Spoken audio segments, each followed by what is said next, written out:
What is going on, y'all? It is the Caveman back at it again with another video. In this video, we're going to be breaking down the top 5 teams in the NFL that I believe, in my opinion, are the top 5.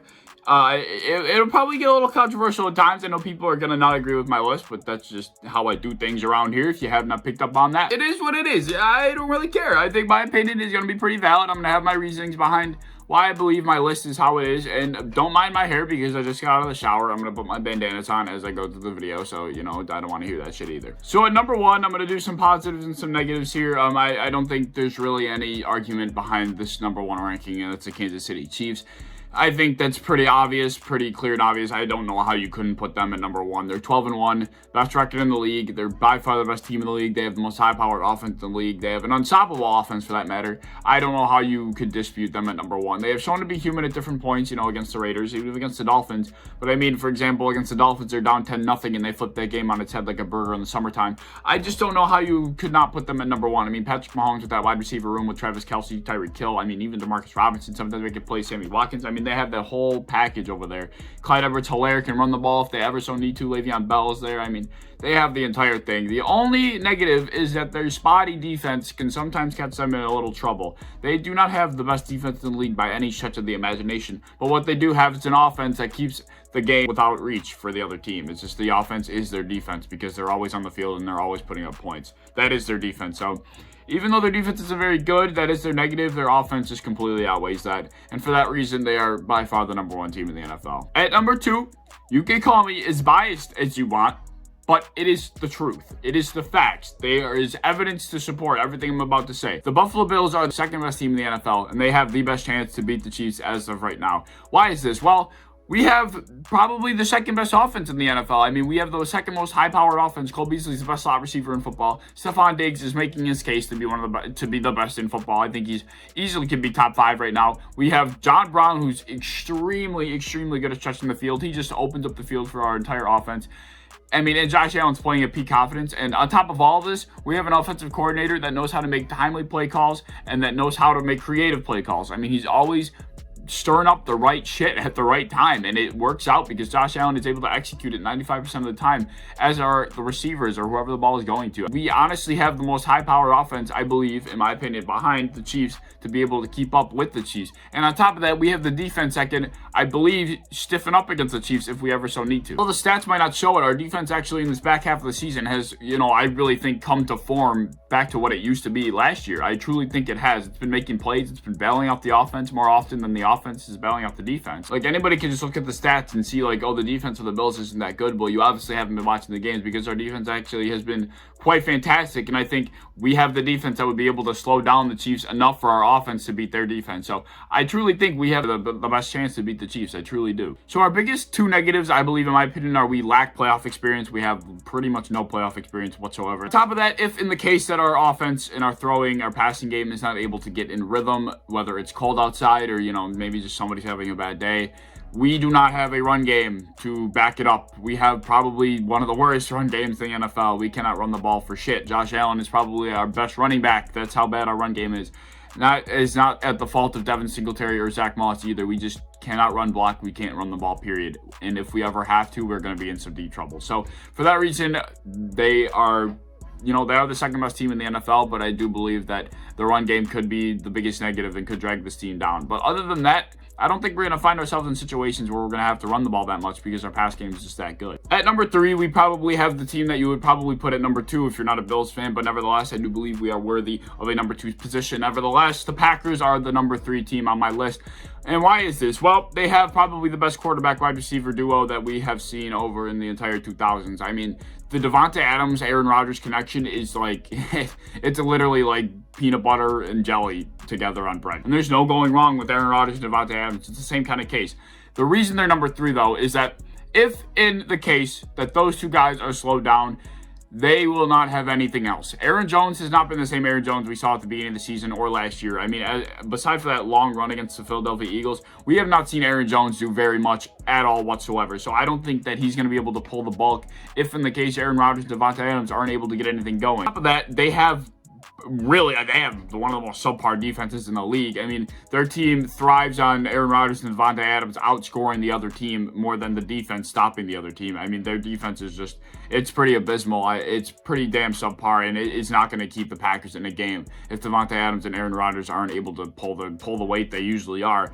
And that is the reason why they're at number 3 for me, because they are so uneven when it comes to the offense carrying the defense that it's just, how can I put them at number 2 when I feel like the Bills offense is just as high powered, but our defense is 3 times what their defense is. So that's my reasoning for why I believe they're number 3. Although they are the best cold weather team in football, the Packers are. So if the Packers are found in a cold weather game, I am taking Aaron Rodgers and Devontae Adams in that game 10 times out of 10. And they also have Aaron Jones, if he's able to return to form, to be able to back that up. So I think in a cold weather game, the Packers do beat the Bills, but that's not the point. At number 4, we have the New Orleans Saints. This team is probably the most well-rounded team out of any of the teams, honestly, in my personal opinion, even more well-rounded than the Bills. Their defense is absolutely outstanding. I think they only got carved against Jalen Hurts and the Eagles because they weren't expecting what they got from Jalen Hurts and the Eagles. I think they kind of went into that game thinking, we got this shit, and they kind of got punched in the throat. But I feel like if that game were to be replayed, it would be a lot different.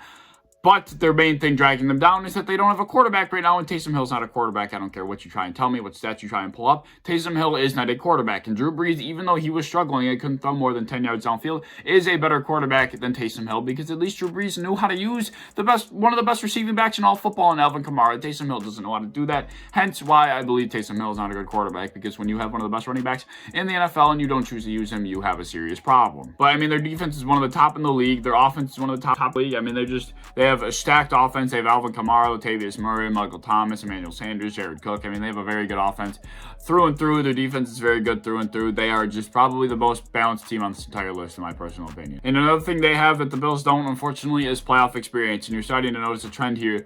And most of these teams do have playoff experience, and the Bills are the baby little child of the group here. And that is going to be their biggest downfall, in my personal opinion. If there even is a downfall, it will be due to the lack of playoff experience. Well, at number 5 is a toss-up for me. And the first team I'm going to throw out there is the Rams. This team is another team with playoff experience, and they also have probably the same case of the Packers, except it's the opposite. They have probably the best defense, second best defense in the entire NFL, whereas their offense is pretty subpar. So they're the opposite, where the Packers were up here, the Rams are up here. So that's why I think the Rams are, obviously as good as they are. I mean, Aaron Donald's a freak of nature. They have that Darius Williams kid at corner who's coming to be disgusting. They have Jalen Ramsey. They're stacked upon stacked on the defensive side of the ball. As far as the offense goes, they could be a very good offense. They have a very good wide receiver room. They have very good running backs, but Sean McVay does not know how to use one running back. He needs to pick one guy, and he needs to stick with the hot hand. Doing this flipping shit, this running back committee, it just doesn't work. I mean, you used Todd Gurley, you ran him into the ground, and that was when you were best. That's what you have to do with somebody like Cam Akers, and that's what's going to be successful. They just did it against the Patriots. The other thing that's going to drag them down is Jared Goff's inconsistency. That dude can sometimes sling the rock like a Hall of Famer. In other games, he looks like fucking Johnny Manziel. I don't know what he's doing. Like, sometimes he's just one of the most inconsistent quarterbacks in the entire league. That is why I believe that the Rams could be number 5, but the other team I'm going to mention also could be number 5 because of Jared Goff's inconsistency. So the other team that I have at the number 5 spot that could be interchanged with the Rams is the Indianapolis Colts. Call me crazy. I just made a video about it. Call me crazy. I don't care. They deserve to be on this list, in my personal opinion. They have a fantastic offense with a fantastic run game. If T.Y. Hilton, I emphasized it so much in my last video, if they're able to keep it up, T.Y. Hilton extends and opens up that whole offense to be crazy. It opens up that run game. It opens up Michael Pittman over the middle. I mean, it's just T.Y. Hilton being good just makes that offense 3 times better than it already was, and that run game is already extremely dangerous.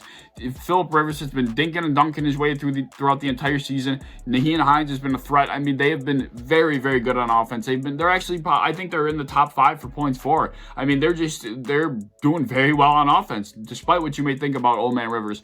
They are a very good offensive team, and T.Y. Hilton playing well just only makes it 4 times better. And they also have a top 5 defense in the league. I mean, Darius Leonard, I talked about it all yesterday in my last video. Darius Leonard, Xavier Rhodes, Kenny Moore, DeForest Buckner, they have a fantastic defense.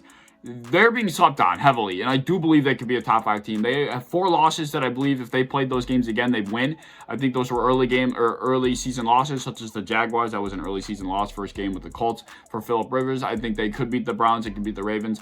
The Titans, they would have beaten the second time if they had DeForest Buckner. Nevertheless, they did lose those 4 games, but I still think they could easily be in the top 5 team conversation, and they are just being slept on, completely slept on. Like, they need to be acknowledged, and they're going to come and sucker punch some people if they keep playing the way they are. Let me know what you guys think. What you guys think of the video, what you think of my list, if things can be interchanged, if you think I'm a little crazy, if you think I'm dumb, whatever you may think. I want to know your list down below. Let me know if I'm crazy. I personally think the Colts belong in this list. I personally think the Bills belong at second.